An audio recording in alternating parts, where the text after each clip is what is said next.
Don't devote yourself to any of the gods, not yet. Do all the quests when you can, and then make your choice.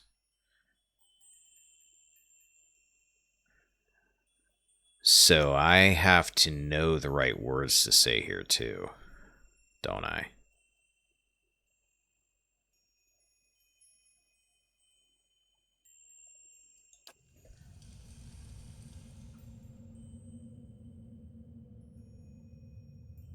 It is 7, okay. I'm gonna let you help me out with this, because all life ends in stillness. You feel a sudden gust of cold air as if the shrine were bursting into wintry life. The frigid wind cuts through you like a sharpened knife, and the darkness encroaches upon the edges of your sight. You kneel and close your eyes. As you pray, the blackness fades to white and a howling wind fills your ears. The vision that slowly resolves itself is of a broad frozen plain. You see a procession of elves in the distance, periodically fading into and emerging from the whiteness. They trudge over snowbanks, their heads down against the driving winds. I know this place. This is the White the Winds. As they trek past you, one man bundled in furs turns his head. You headed for Noon Frost and the Frost-hewn breach too. Before you can answer, he's lumbered ahead. You follow the caravan, and in a couple minutes you come to a wall of ice. It disappears into the pale emptiness overhead, and stretches as far as you can see in either direction. The elves stop in front of a mirror-smooth section that framed like a temple door. It seems somehow thinner than the rest of the wall. You can't see what's on the other side, but a debilitating cold emanates from within. The elves pull pickaxes and shovels from their sealskin packs and begin hacking at the smooth ice, their implements flying through the air in swift, shining arcs. Though they throw their bodies into their labor, not one of them so much as scratches the polished ice, yet with each blow something bellows in the distance. Whatever that is huge and angry. Sagani squints into the whiteout, and it's coming our way. Adir calls out to the elves, "Hey, you might want to hold off on that." That howling wind seems to swallow up his voice. Pelagina's head whips around to see where the bellowing is coming from. Forget about the elves, we need to be ready to move. She turns again to face you, flexing her hands in the cold air, or fight. The elves hack away, seemingly oblivious to the furious lowing, and to the tremors under your feet. Snow has risen to your knees, your legs feel frozen in drifts. Try to get the elves' attention? I'm not going to attack them. You grab the nearest elf by her shoulder, shaking her and yelling over the howling winds. You point in the direction of the booming noise, but she only scowls. "Leave us, traveler. We've got to get through. We can't stay on this side any longer."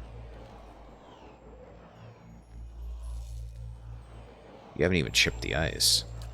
I know, that's why I've got to keep working. She turns away from you to take another swing. Wait. You watch as the elves continue to work at the ice. They pay no heed to the rumbling roar of the numbing wind. Their movements, however, gradually slow. They labor at the ice with arduously sluggish movements until they finally freeze in place, some mid-swing and others preparing for the next blow. You touch the elf nearest to you and he crumbles into a mound of snow. Oh, I'm all fingers sometimes. All thumbs, rather. Final gust blows past, scattering the remains of the elves in a chaotic flurry. You notice a single spiderweb crack in the smooth barrier. It's the only thing that mars the perfect surface of the ice. Whatever's on the other side of the strange doorway, you feel it tugging at you. Only when you look back and see the parallel gashes trailing behind your legs in snow do you realize how strong its pull is. My end comes to all things in time. Seal the frost-hewn breach and instruct the pilgrims in the patience of Remergond.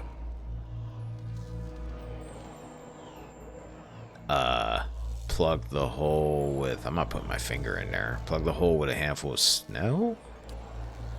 You fill your hand with snow and shove it into the crack. It hardens instantly and a hoary rime grows over the smooth surface of the frozen doorway, fusing it with the rest of the wall.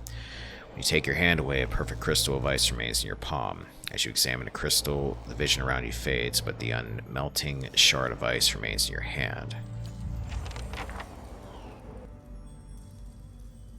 Quest added into the White Void. Locate the frost-hewn breach in Noon Frost. Okay, that's that area I haven't actually done yet. So that must be tied to that whole deal. Okay.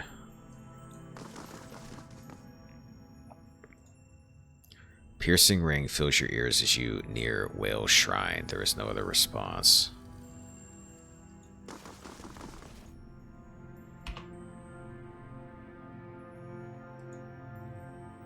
In the glittering stars of a nearby constellation, you see the grim shape of a skull. Its jaws are open wide as if frozen in a silent scream.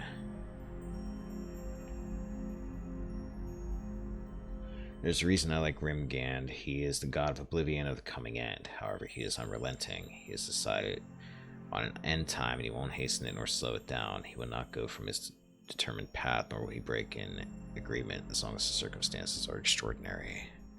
I see. Pray to Bareth.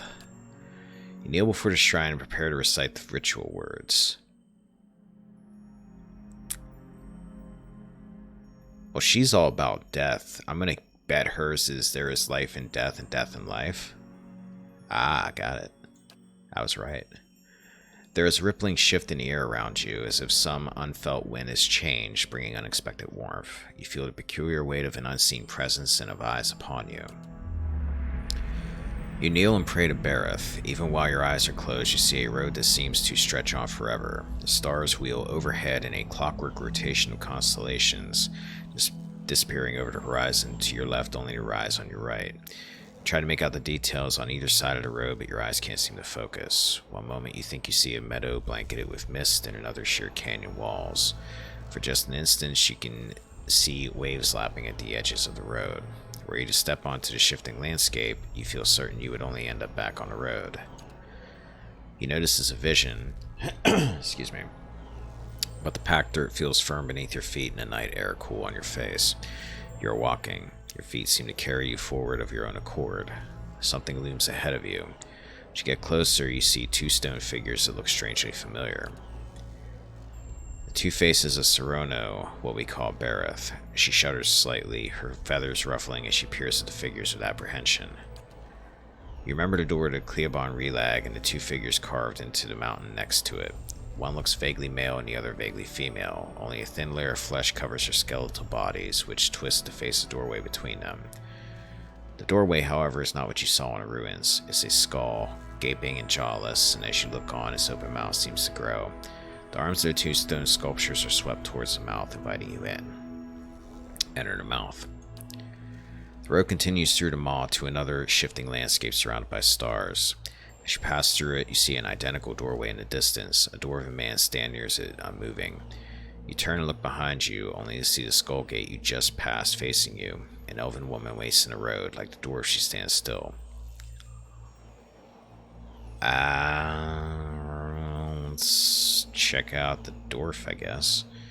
You continue down the road towards him. He looks up as you approach, but you can't tell if he's looking at you or through you. His face is smooth but flaccid, as if the flesh has detached from the muscles underneath. As you look on, his face begins to change. Wrinkles crack at the corner of his eyes. His mouth sinks, carving deep lines from his nose to the corners of his lips. His jowls sag and loose flesh hangs like dough. He raises his cupped hands. They're covered in blood. He lifts them to his face and smears himself from his newly creased forehead to the wattles of his neck. As he massages the dark sticky fluid into his skin, the fresh wrinkles disappear. You should sell that product. You'll make a mint. The hanging folds recede and his flesh tightens as if re-adhering to his skull. Yeah, you could make a lot of money selling that. I can make you a website if you want. He lifts his head, and this time you know he's looking at you. His renewed face looks like a mask, artificially smooth and still. Behind it, his black eyes are two hungry pits yawning like the empty mouths of skulls. Come, make your sacrifice to the Ethic Knoll. His body blocks the path. He extends a bloody hand towards you. I don't think I want to make a sacrifice.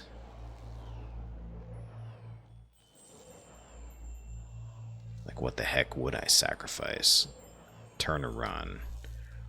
Dwarf seizes you as you flee. You tear your arm from him and his grip gives way with a noise like dried canvas ripping. His skin splits, following a long seam that begins at his arm and stretches the length of his body. Blood gushes forth in such quantities that you can't imagine there was ever anything else in them. Oh, okay, we can't sell that product then, there's side effects to it. Sure enough, as the dwarf empties of blood, he collapses like a dissected husk. The blood in the path gleams from 1,000 souls worth of essence. The essence evaporates, trailing shining filaments into the night sky. Only now he is dead can you continue onward. Blood pools around your feet and you look up and see the elven woman waiting further down the road. Let's approach her. You start towards her. There's something unnatural about the way she stands. She's too still. When you get closer, you see that her legs taper into a slender trunk, and in place of her feet are gnarled, twisting roots. It's just a little death. I don't know about just a little death. He, like, fell apart.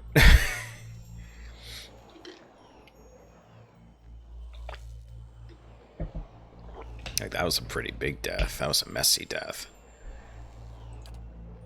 She lifts her face to an invisible sun. Her long golden hair is the color of autumn leaves, and as you look more closely, you realize her head is actually covered with tendrils and vines sprouting brilliant yellow leaves. Each glimmers with the essence of an entire soul. She gives you a beatific smile. As you look on, the leaves slowly fall from her head and settle at her roots. They melt into the path beneath her, and almost immediately new leaves sprout in the place of the old. She reaches towards you, still smiling as roots spring from her fingertips. Her outstretched arms bar the path. Come, graft your soul to the golden grove.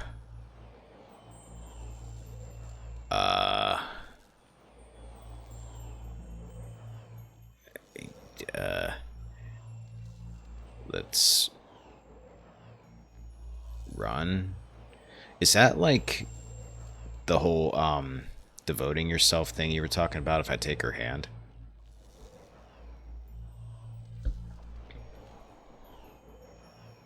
Or is that something else entirely?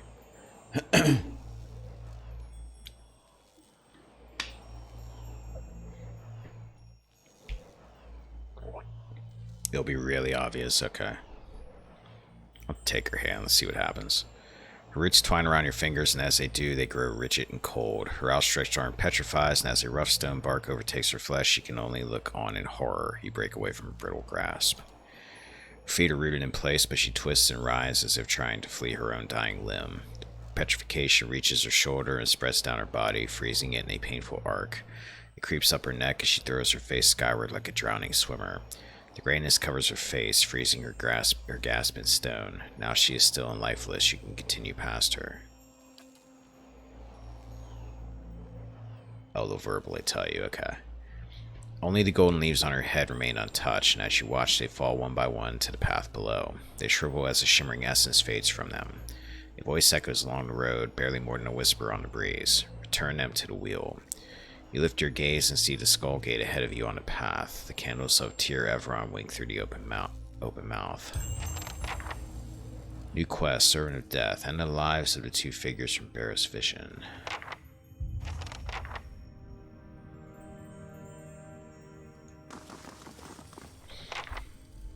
Let me check something real quick before I move ahead here.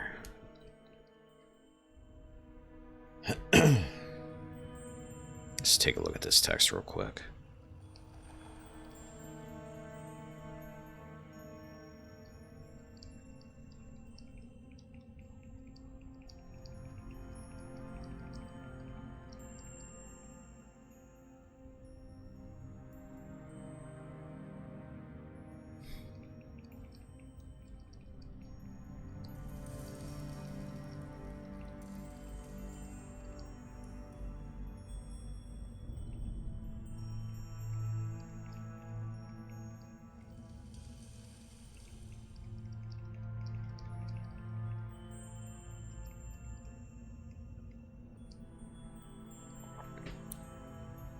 Alright.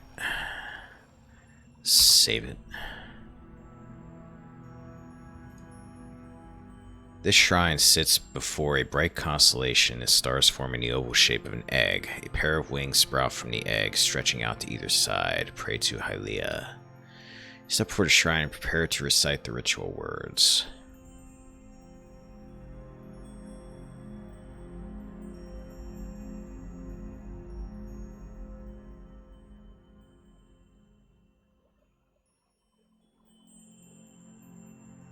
before.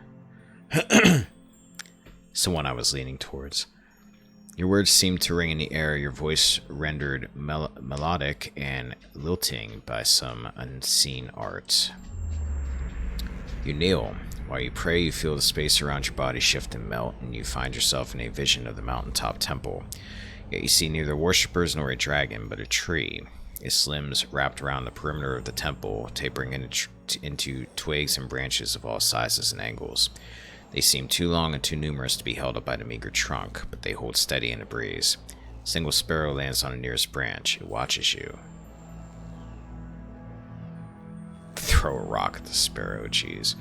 I seek an audience with Halia. Sparrow cocks his head in that peculiar bird-like fashion. My dogs do that too, actually. Whistle at the bird. You whistle the first tune that pops into your head. Sparrow blinks his beady eyes and hops closer to you along the branch. It bobs his tiny head and opens its beak in a rich, trilling melody that spills forth as the song of a chorus of birds. A massive flock descends with a thundering of wings and a whooping, screeching, chirping calls. They fill the boughs of the tree by the thousands, birds of every shape, size, and color nestling next to one another. Pelagina sighs heavily. To be honest, I really can't stand birds. Birds are awesome. Especially like first thing in the morning, you get like morning doves and stuff. I love morning doves. A breeze ripples through the air. The limbs sway, creaking with a strange, gentle rhythm. A few hundred of the birds float from their branches, forming a brilliantly variegated flock in front of the tree. As they meet and swoop in unison, you catch a glimpse of someone looking back at you, cloaked by the flurry of feathers. It's Big Bird. Just kidding. Watcher, I believe we stand in a legendary court of birds. She closes her eyes, raises her face to the sky. I feel a presence, warmth, and hope. You journeyed to my temple and found the dragon. Yet instead of driving it off, you allowed it to stay. The songs of my faithful will never again fill the nest, and the beast and her young will slaughter many to feed their hunger.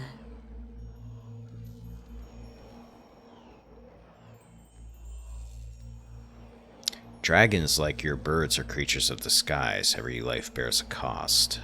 Yes, and each should create wonders of commensurate value. What does a dragon create?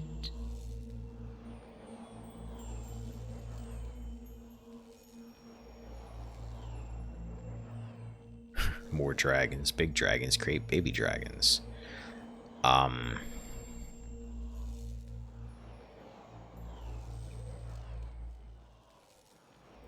Beauty. Great and powerful and colorful, they are a marvel to behold. Their might inspires countless songs and tales, and the span of their wings fills canvases across Aora. And you are one whose soul is filled with the same passionate energy. Indeed, you are the right person to end this tragedy. I came to you for aid. I need to get the sun in shadow.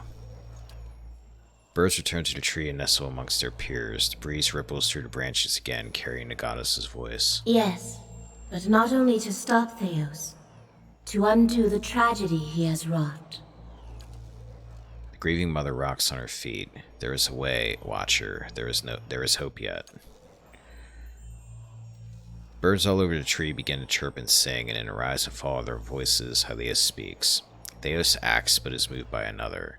The exiled queen whispers in his ear, urges him to rob the living and unborn of their souls for her benefit. And he has obeyed. A hawk shifts on his perch. She will consume them, grow powerful while 1,000 empty children are born. But there is still time to reverse this tragedy.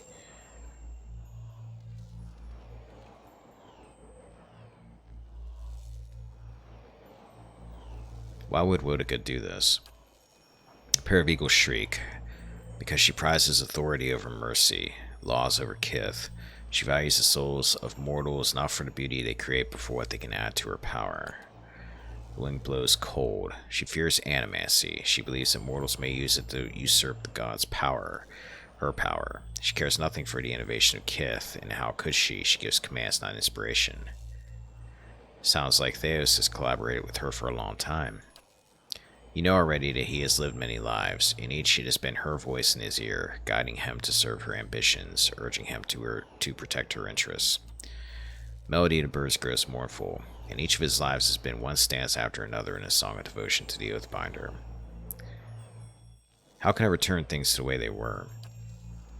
Birds suddenly fall silent, watching you. The voice on the wind returns. Guide the trapped souls back to the bodies they were stolen from, hollow-born children whose eyes have never seen the sun. Grieving mother claps her hands once, setting off the music of chimes. After long years, let their wounds be healed, their tears dried. You could restore them, give their families hymns of joy after years of lament. The breeze tickles your ear. Peace and restoration give purpose to suffering. There is no meaning, no redemption in pain that does not lead to fulfillment. Symmetry demands that great rejoicing follows suffering such as this.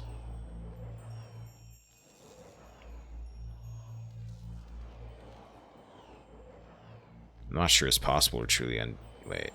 Perhaps it would be better to allow these souls find new lives. Oh, I'm sorry, did I say so? Oh, shit. The grieving mother gapes at you in horror. Give them first these lives, Watcher. Let them know the love of parents who waited for them, tended them, and let their return bring healing to the Dyrwood.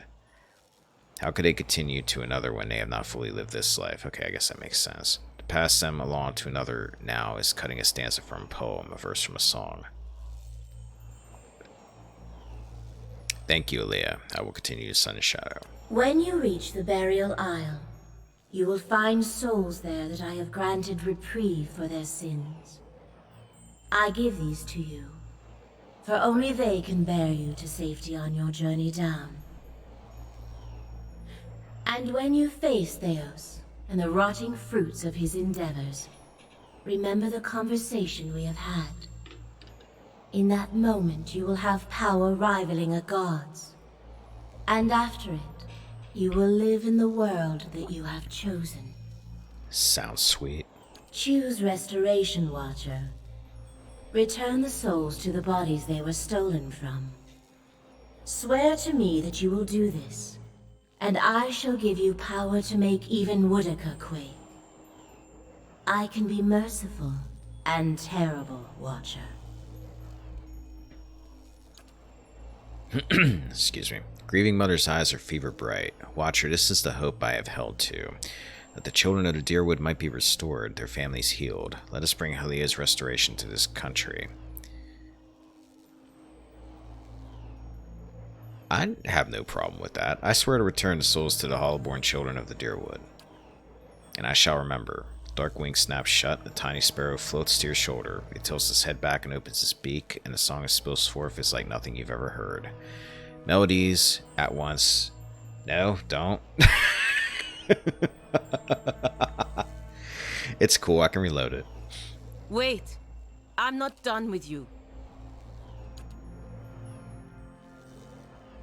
Yeah, do that. It's not. We'll get back to it. All I've. What does that mean? Come back here. We all deserve. It's all good. Was that my last save or did I quick save it? I quick saved it. Oh, is that what that was? Okay. Gotcha.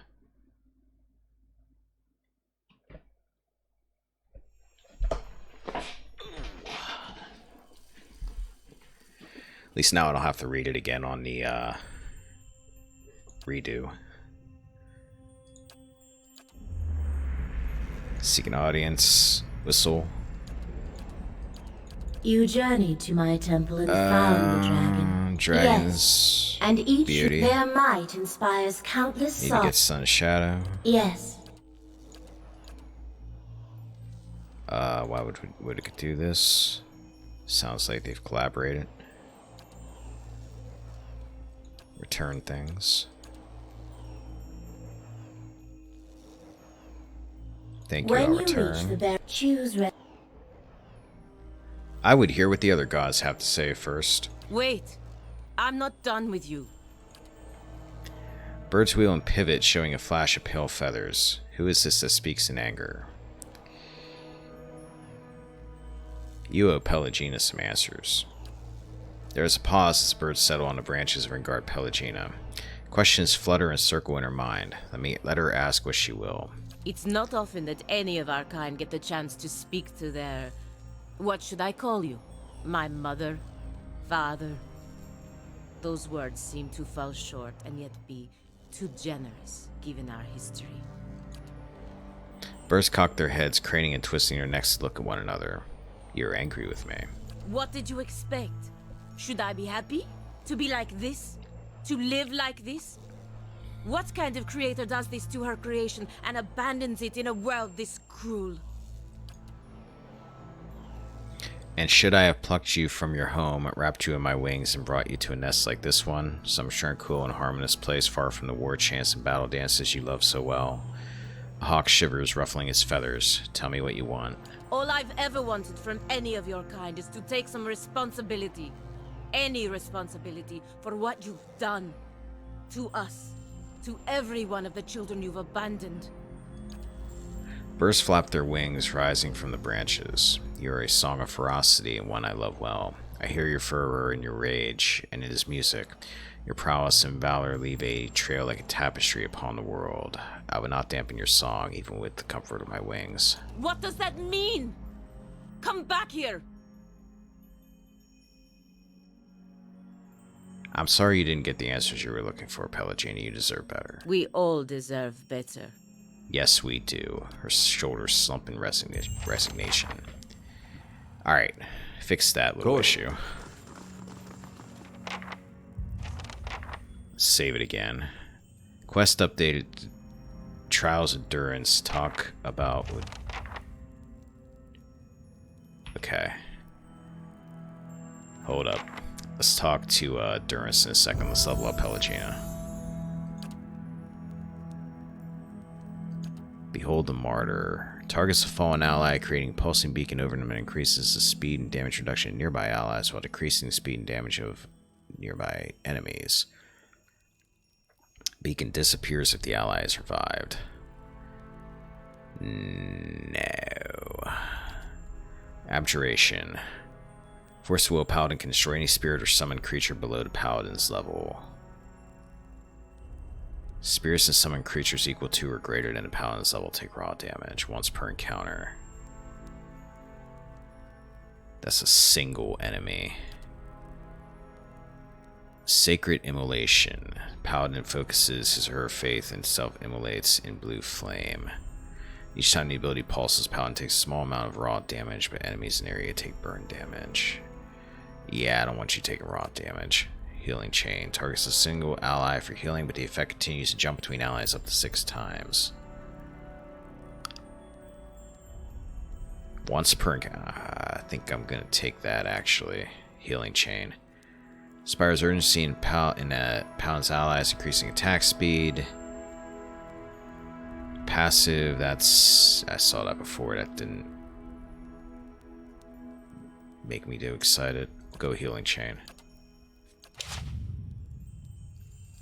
Alright. What? Durance. What is it, Watcher? Does what we learned about Wadika trouble you? It stinks of her. It is justice, but if her greater purpose was to think Margaret would fall prey to such deceit. And Aethys. Widewind had always claimed to be invading Deerwood to free it. What if it were true? What if he had come to stop Woodika's plot before it began? Surely Aethys earned his death at Godhammer Citadel, but not for those reasons. Not to keep him silent. If such a thing has brought about this chaos...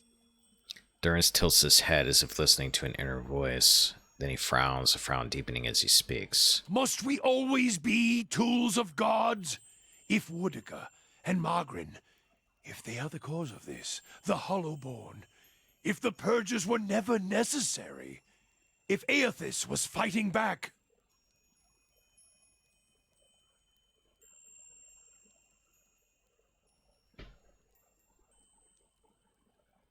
Would it have been better had you been spared this knowledge? No, I am glad to have walked this far with you. seen this truth. See, it wasn't so bad after all, was it? Perhaps it was what I was meant to see. He glances With a at watcher's eyes. All these dances of words and intrigues, machines of men, twisted, ripping the souls of children, and by the gods, the goddess of justice. If I could end her like Aethys, Margren burned her once. One can do so again. Boudica, she must answer to her own justice. justice or revenge. Anyone with a shred of spirit seeks both justice and punishment. It burns in the heart of anyone who lives. All seek it. If the world does not balance, we all drown in the oceans. And the gods would not care. Margren, she must be redeemed. And punishing Boudica, that will serve.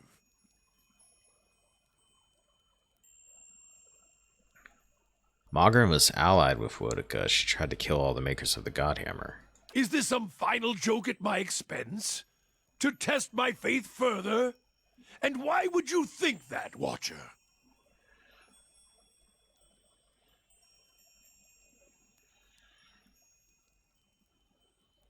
You said you left Ashfall without telling anyone of your departure? If all you have are questions, then I have enough of those. She is a bitch of a goddess, to be sure. But even a whore only goes so far in crossing those she serves. The others who made the Godhammer, they all died, didn't they? That's why I saw their symbols fade from your staff. You answer a question with a question. Then why did I feel her disappointment at Halgot? Why were we shamed? 'Cause I think she tried to kill you there. Kill me? She is a goddess. I still drink from her burning breasts. Whoa, Watcher. buddy. If she wished me dead, she could trace me to my source and kill me. In the dream of the Godhammer, your spirit looked blurred, indistinct in the light, as if it had been sheared from you. Durin stares at you, his expression frozen, but he's silent, listening. If you have been damaged as I saw in the Godhammer vision, then she may be unable to see you as you once were. Durin turns from you for a moment. His face twists in thought, conflicting emotions running across his features. Finally, he turns to you, his face steady. There's no proof, Watcher. I was a fool to think you could help me see any farther than I could. If you don't trust me, then trust your staff. Admit that the other Godhammer builders are dead. Durin turns to his staff, and for a moment you see his eyes burning, taking in the edges of the wood, the symbols inlaid there. The 11 faded circles. They died in the blast, yes. The other 11. I was the only one to walk away. I thought we had wronged our goddess. That this was my trial, and if I could prove myself worthy of her! I should have known better. There is only one God of redemption, and I saw him ended. As he studies the staff, you feel a wave of heat, a terrible energy rolling forth from it in waves, so much so it feels as if the Godhammer itself is alive in his hands, and past it, you hear a cry like a child being born. Your eyes feel the flash of white, then 100 imagined shades of purple and white, streaming and circling into the howling of a storm, and beneath it, the grinding of ancient machines of stone, rock, and metal, grinding and turning until all around you feels as if it is burning, sinking into the shadows of the earth. Beneath the ground, the only place where a spirit might find refuge.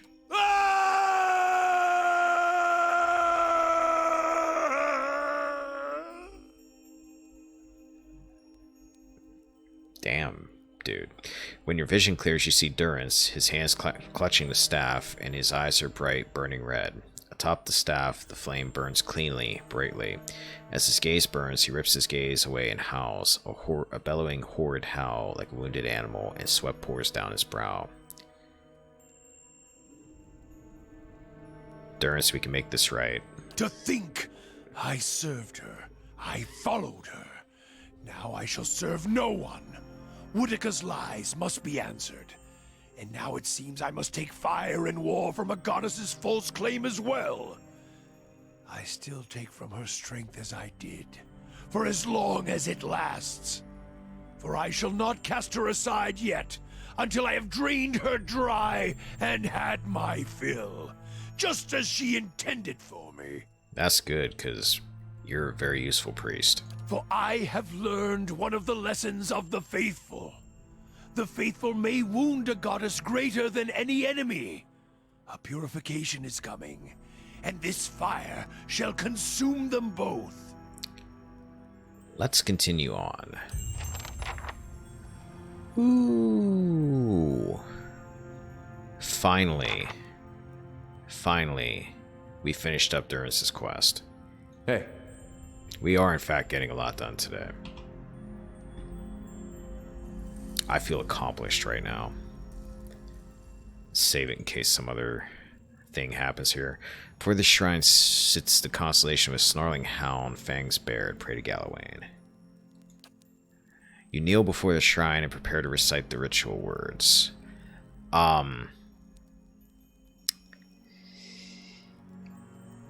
Survival begins with strength from within?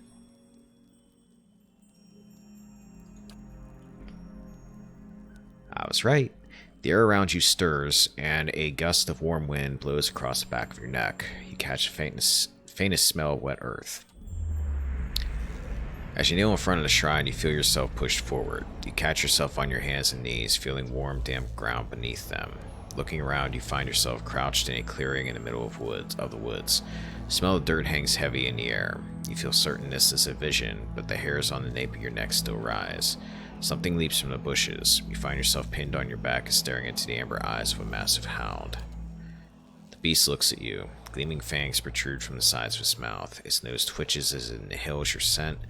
Starting at your shoulder and proceeding down the length of your arm. This is kind of creeping me out, buddy. You follow its nose to your hand, which is covered in blood. A tongue as red and meaty as a steak lolls out of its mouth and swipes your bloody hand. Its lips curl into what looks like a smile. The beast looks back at you, and as it fixes you with its glowing eyes, its muzzle retreats into a long bearded face and its pointed ears lengthen, dripping to the sides of its head. What was a massive hound becomes a giant of a man, his broad muscled shoulders draped with furs. He holds a flint knife to your neck and grins, revealing a row of long pointed teeth. It's one way to make an introduction, I suppose. Yeah, understatement. The lioness reigns still, and soon her cubs will rise. Why did you strike the bear down?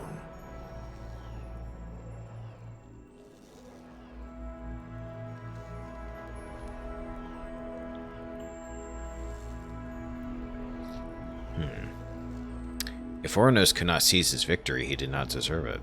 Worthiness is proven in conflict. Might grappling with might. Flesh tears, bones break, and the ones that mend are stronger still. Blood mixes, and the worthier substance rises to the top. And you have proven worthy. He lets out a howl that rings through the air. He lowers his head, puffs of steam rising from his panting mouth. Twigs crunch and branches snap. The ground shivers under the weight of pacing, prowling footsteps. A dozen beasts, bare wolves and long-fanged cats stalk out of the undergrowth, their matching amber eyes fast on you. Such ferocity, beasts that glory in bloodshed and destruction. What would an alliance of one such as him mean? As the beasts encircle you, their master rises to his feet. Even the largest of the bears can only reach his broad and muscled knotted shoulders. You stand, mindful of the ring of predators surrounding you. You sought and won the favor of Galawain. What new prey do you now pursue? I must stop Theos Ix Arcanon from feeding thousands of souls to Woedica. Sudden blast of heat scalds your face, and even as you turn away, a flash of light sears your vision through your eyelids. When you look back, you see a woman in full plate standing next to Galawain. So you know. No doubt one of the others has already enlisted you, and with a different purpose. Nevertheless, hear us. Your feet are swift, and your instincts true, hunter. Track Theos. Follow the trail he has left for you, and corner him in sun and shadow. You must stop him before he empowers Woedica. And if you do, you will have a different decision to make. And if you believe you're free to make that decision how you wish it, you have not been listening to our conversations along the road. Souls were ripped from the world, ripe and full and pulsing with essence. Scatter them like bones to a pack of dogs. Their essence will strengthen the souls of the Dyrwood. Let the remains of the dead feed the survivors. Why would I feed the Lost Soul's essence to the rest of the Dyrwood? To breed strength. Power is born from the mixing of essence and blood. The wolves snarl and snap. What Theos did cannot be undone. Thousands of lives have changed, and thousands more have ended because of his actions. But transformation gives purpose to trial. And improvement is the goal of all Kith. Long lives, prosperous futures, stronger minds and bodies. Strengthening those who remain will help repair the damage that Theos has done to the Dyrwood.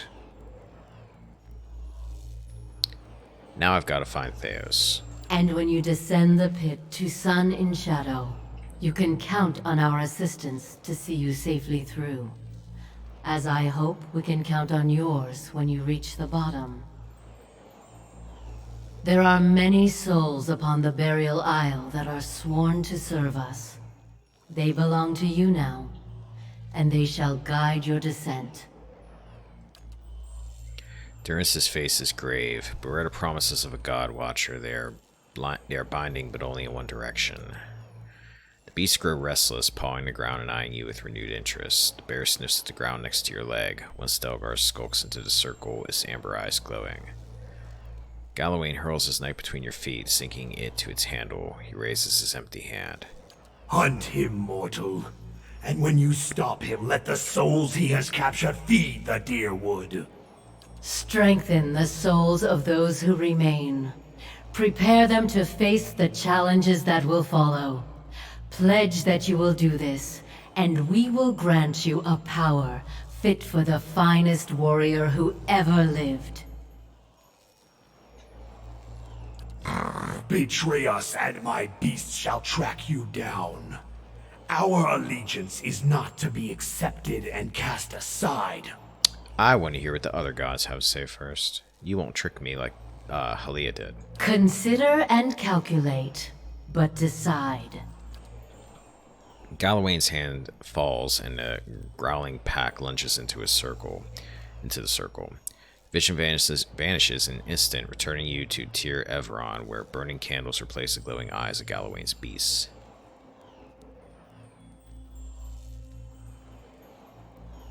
Betrayal means you pledge yourself to a god and then do something else. I see.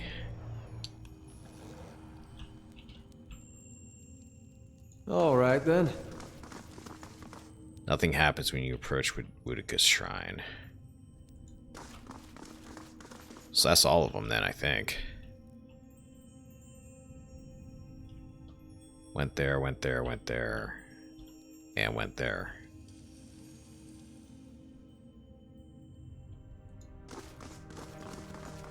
Let's save it.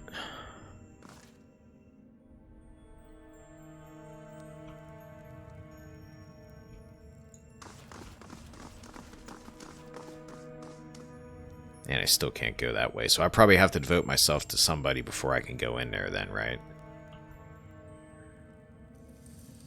Do Barris quest and Rimgul's quest and then return here again to hear all the opinion. Ah, okay, that's why I didn't get any questions from those two. Gotcha. Okay. So we might as well go back to just knocking out quests then for a little while.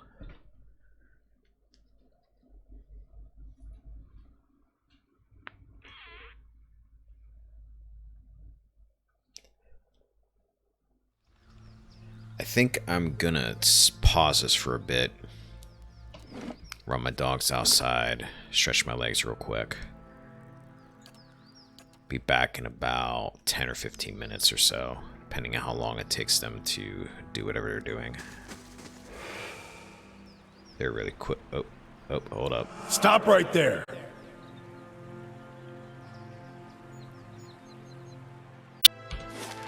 Alright. Twin Elms, Blood Sands, Hall Warriors, we did that already. I'm gonna head towards,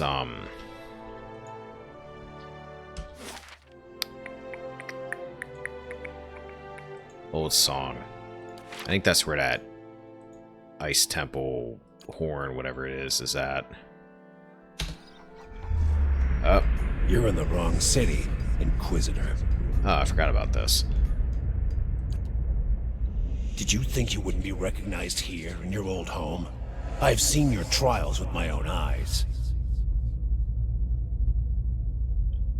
We're not going to continue the rest of it. Are we getting lazy here?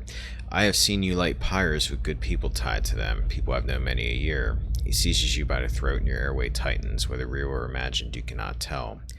They deserve your confession. He raises a point of his sword, holding it a hair's breadth from your eye. Suros, what are you doing? Ooh, you have a portrait.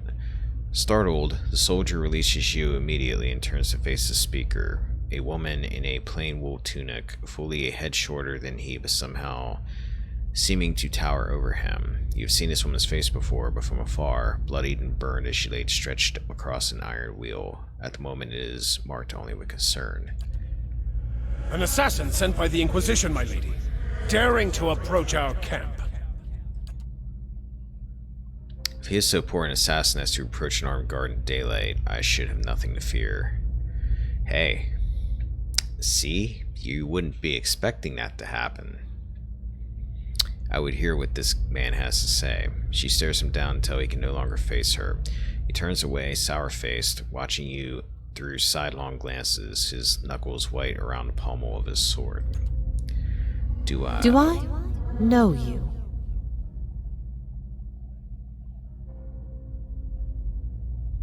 One of the targets for Barroth quest is in the cave to the north. Okay.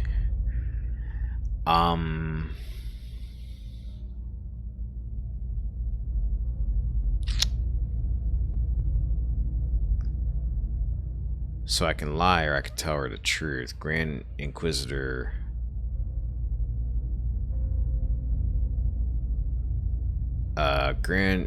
Shoot. I'm not gonna lie to her, I guess. Grand Inquisitor Theos Ix Archnon just smashed me here to spy on you. If Aura doesn't blink, are things as desperate as that over there? I'd never have known. I hope your next assignment is more stimulating. Listen to my lectures is dull work for a spy. She looks harder at you. I do remember you. It was years ago when I was a missionary, before all this. She shakes her head. Hard to imagine those days now, isn't it? What I wouldn't give. Few of my followers are actually from these parts, and the soldiers were mostly conscripted across from the countryside. It's a welcome thought to have someone around who knew Cretum in better days. I would like for you to stay here in our camp as my guest. My lady Ivara, I beg of you. This is an Inquisitor. This is a desperate attempt on your life. The only way it can succeed is if you allow it to. This is a missionary, same as I was. Taught the wrong things as I was. If I can't have faith in one man's ability to reason, once he knows the truth, what hope do we have? My lady, he admits being a spy. That should make him less of a threat, wouldn't you agree? Yeah, dude. I have nothing to hide. All I see here is an opportunity to persuade someone who could help us. We have many former missionaries here. They are our most loyal, our most helpful. Many have died for us. These are not people we should be turning away. And if the Inquisition wants my life, they can have it. But they know as well as I do that my cause will not die with me. Come. We have much to talk about. Okay, but first I have a lot of side quests to do, so... Alright, we need to go up here to the temple then.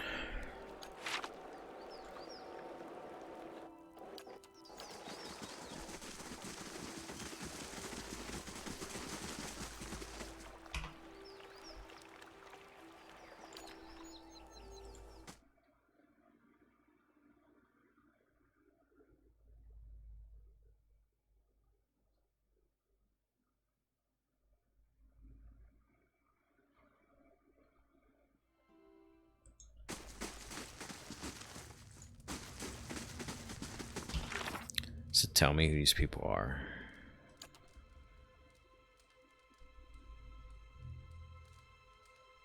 The elven woman was strangely tree-like.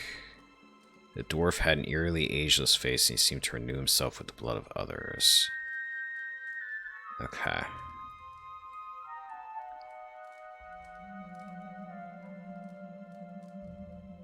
Suspect that Erona is the elven woman from the vision in Elmshore. Okay.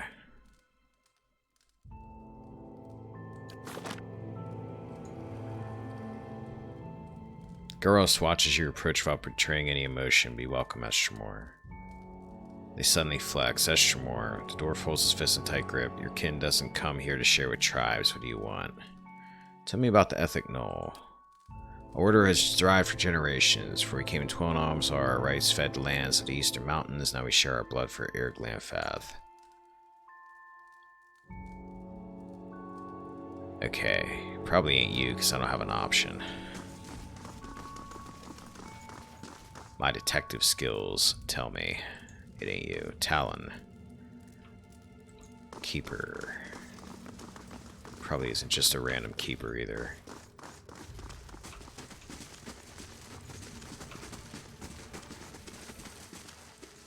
You're not a dwarf.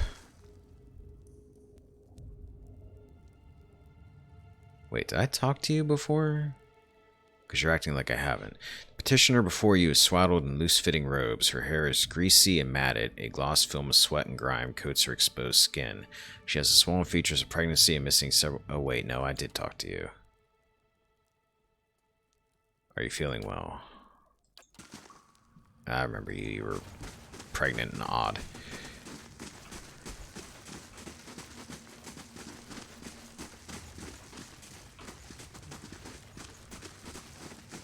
It's probably one of the people in the actual chambers. The actual sacrificial chamber up in here.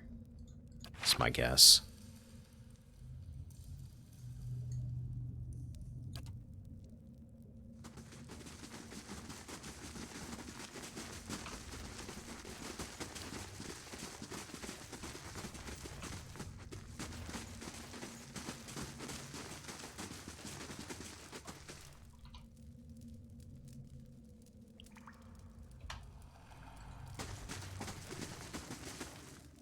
Archdruid Rayston.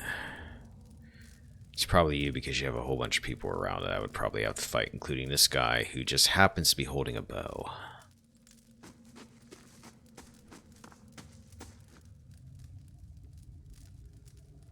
The dwarf wears crimson robes that are stained and streaked with dark patches. His face is smooth but lacking youthful elasticity. It's as if the lines and wrinkles have been formed and erased many times over, you say. He watches you with eyes like two black pits as he wipes his hatchet on his robes. Hail, Estremor. No one comes to Blood Sands without a purpose. What is yours? Tell me more about the Ethic Knoll. We are a druidic order that has been in Twin Elms since Angwithan times. Our founders came from the White March, seeking a place where we might practice our beliefs in peace, as it were. Unlike most of our Glanfathan brethren, we seek answers in the world around us rather than in the teachings of the gods. We believe that all life has power and that this power can be siphoned and conducted. We are not, as some suggest, madmen and murderers. All of our rituals are conducted with willing participants and through methods that have been tested and refined over centuries. He nods, his black eyes shining. This allows us to create the war paint for which we are respected, if not loved. How are you different from the Ovates of the Golden Grove? A dry laugh rasps from his throat. Golden Grove. I remember when Erona came up with that name. He gives you a darkly gleeful look. It used to be as green as the rest of the forest, you know.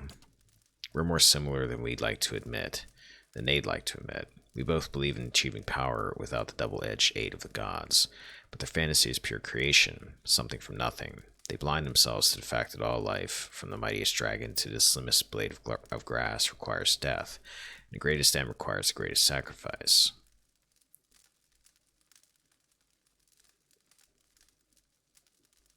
Some sacrifices are simply too costly. Many agree with you, and many flow from one life to the next, living out a finite stock of years and accomplishing nothing. What's war paint? A special unguent binding raw essence to the wearer. It grants incredible advantages in combat and has made us indispensable to the tribes. Whatever they say about our practices, almost all of them have made use of our war paint at some time or another. A slow smile spreads across his face. Fascinating indeed how the most stringent objections can be overcome by circumstance. I want to know about your sacrifices. Guttural laugh rumbles from his throat. We merely believe that, in giving up something of value, the energy from the sacrifice can be diverted elsewhere. It's not so different from what folk practice all over the world. If you want to turn the soil, sail a ship, or move a cart, you must expend energy. He smooths his robes, but we're best known for our practice of kith sacrifice. This is the most potent form of sacrifice because it releases the most energy. We distill the essence of an entire soul into raw power that can strengthen the body, fortify the soul, and extend life. That's all I wanted to know. Who are you? I am the Archdruid of the Ethic Null. For centuries it has been my duty to guide our rituals and guard our knowledge. It is work that requires a certain resilience, but it is not without its benefits. I have a feeling I'm going to deeply regret not having everybody up here on the stage, so that I could protect both these points here, because this is going to turn into a fight, I have a feeling. Bareth believes it's time you paid your dues.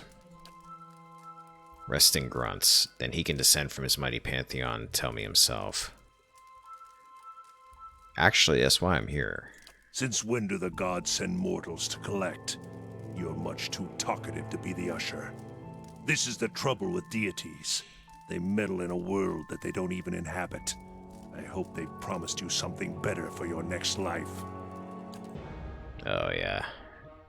I'm really hoping everybody else in this temple doesn't come up from behind.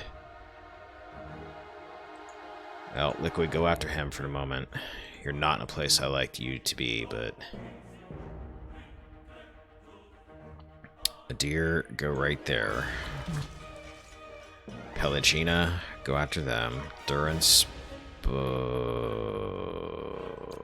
Holy Meditation. Grieving Mother starts shooting. Itamok, go after them. Pelagina, actually go after this guy.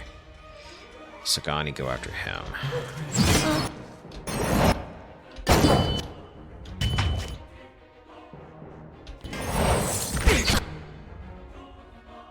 Alright, you're immune to slash. You're not immune to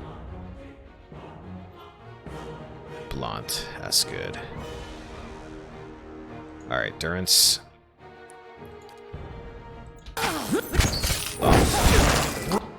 Itamok killed that guy. Go after Flamebright. You can't go after Flamebright, it's immune to Pierce. Go after this guy.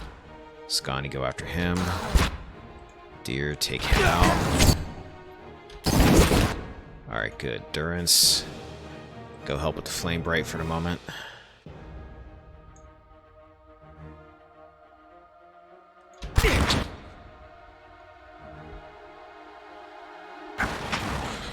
Alright, everybody get that druid.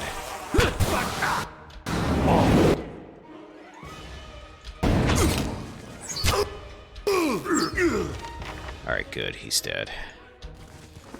That wasn't... Oh crap. Nope. Spoke too soon.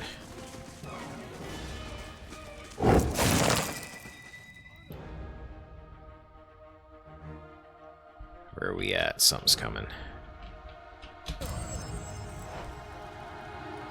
Sound like somebody buffed off screen.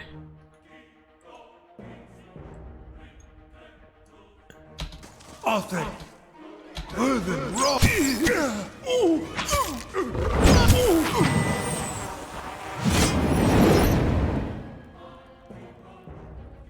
Anybody else around? No? Alright then. Yeah, we'll be fighting our way out of here. Stuff's easy though.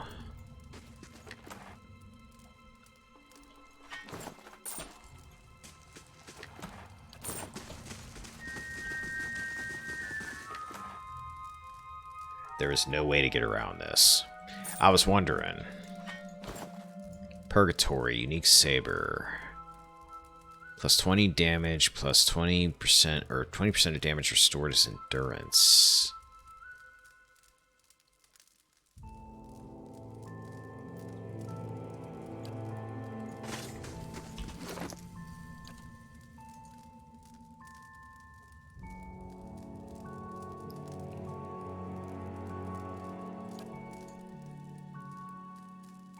Nah, I'm gonna hold on to it for now. I also have a lot of junk that needs to go into the stash here.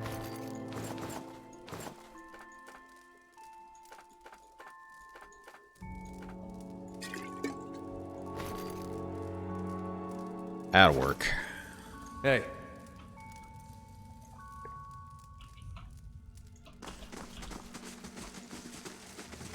Oh, might as well take your money, since you guys aren't going to be needing it anymore.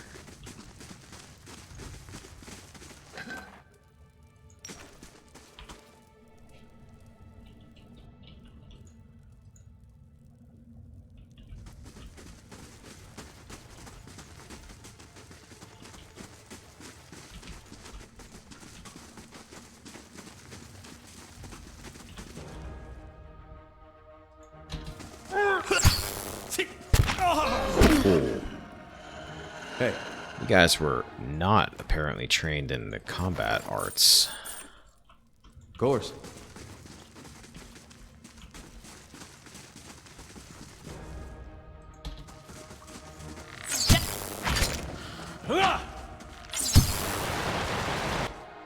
Something's coming.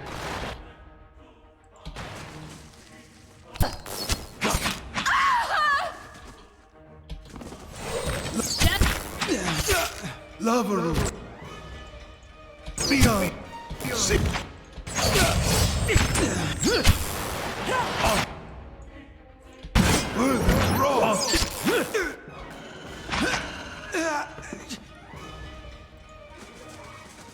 Hey. Of course.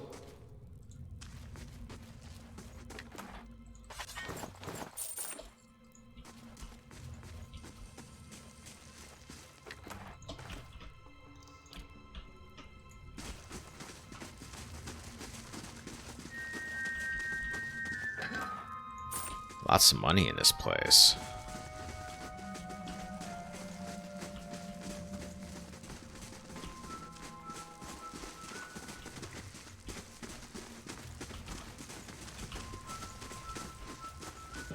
Might as well clear it out instead of just head for the exit.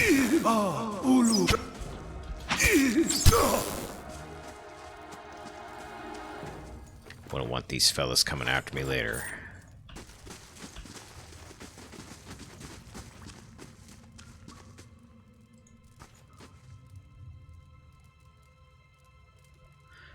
Werda's head turns to you, but she seems to look past you through clouded eyes. I have heard the screams of the others and smelled their blood in the air. A grim irony that the Ethic Null should perish alongside a millennial of sacrifices. The ancient Dorthan hails deeply. You're doing. Come to finish an old blind woman too, or have you other business? I'd like to see what you have for sale. I like how we can just have a business transaction in the middle of all this slaughter. I'm not going to kill you, lady. I have no reason to.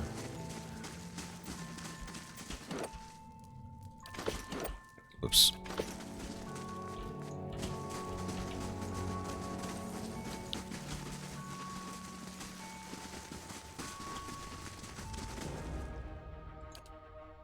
Ulu.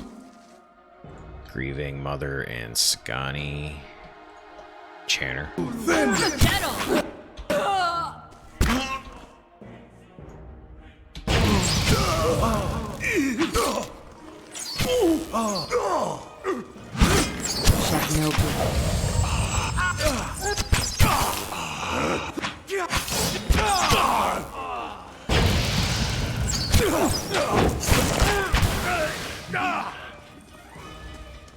Indeed. I like having a weapon that just randomly summons undead things. It's neat.